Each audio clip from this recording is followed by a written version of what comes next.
Fake news, o assunto do momento. Todo mundo nessa época de campanha política está falando desse hábito de se lançar notícias falsas para prejudicar um adversário ou para favorecer uma certa causa. Enfim, todo mundo está contra essa prática que é abusiva e que é algo realmente muito ruim. Mas você sabia que existem fake news há pelo menos 2000 anos de idade?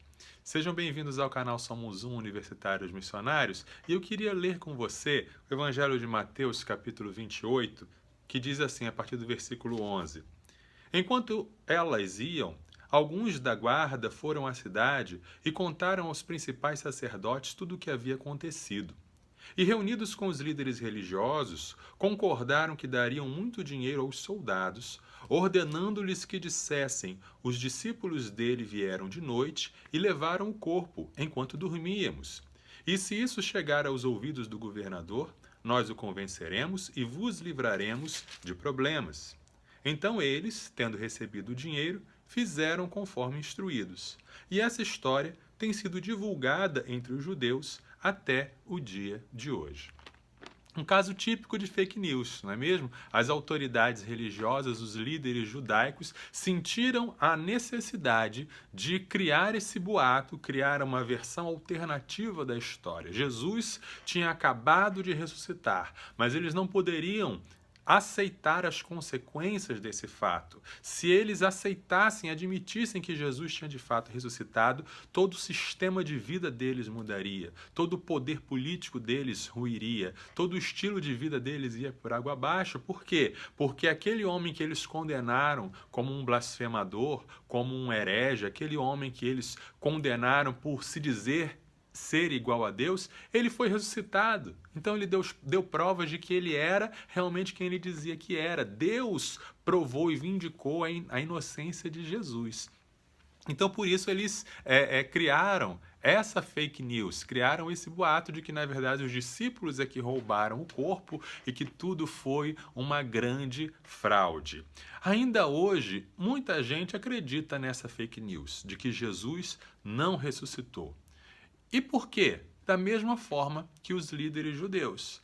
É preciso não acreditar, porque se eles acreditarem, se eles admitirem que Jesus de fato ressuscitou, todo o seu mundo vai cair de cabeça para baixo.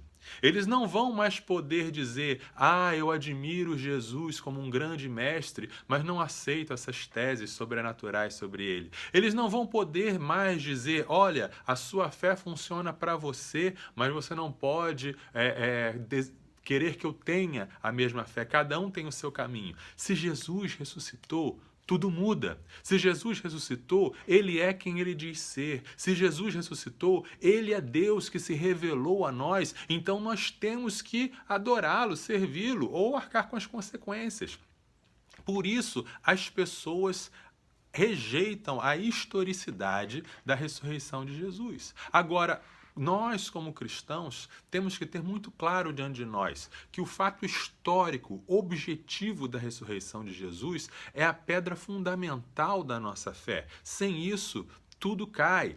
Então, a gente tem que entender que essa verdade, ela é aquilo que vai nos dar firmeza para proclamarmos a nossa fé. Então você precisa ter muito claro dentro de você: a ressurreição de Jesus aconteceu no tempo, no espaço. Houve testemunhas oculares, houve relatos, houve buscas, houve pessoas que morreram dando a vida dizendo que Jesus de fato ressuscitou. Houve aparições do Jesus ressuscitado. Não houve nenhum corpo encontrado. O túmulo está vazio. Evidências históricas que não conseguem ser bem explicadas por nenhuma das teorias alternativas.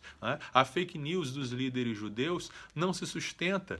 Como é que os guardas poderiam ter dado testemunho de que os discípulos roubaram o corpo enquanto eles estavam dormindo, se eles estavam dormindo, não é mesmo? Então, todas as teorias que tentam explicar, a teoria das alucinações, a teoria de que quem morreu foi um irmão gêmeo de Jesus e não Jesus, a teoria de que Jesus ficou muito ferido na cruz, mas se recuperou e saiu andando por aí, todas essas teorias não resistem ao teste da realidade. E você, como cristão, você, como um missionário nas universidades, você tem que provar, ou melhor, em vez de você provar que Jesus ressuscitou, você tem que pedir ao seu interlocutor: prove que ele não ressuscitou. Sustente essa fake news. Não é? Essa é a fake news mais séria e mais importante, e ela é a que deve ser mais combatida. Espero que esse vídeo tenha ajudado. Curta aqui, compartilhe, inscreva-se no nosso canal e vamos compartilhar a boa e verdadeira notícia do Evangelho por aí. Até mais!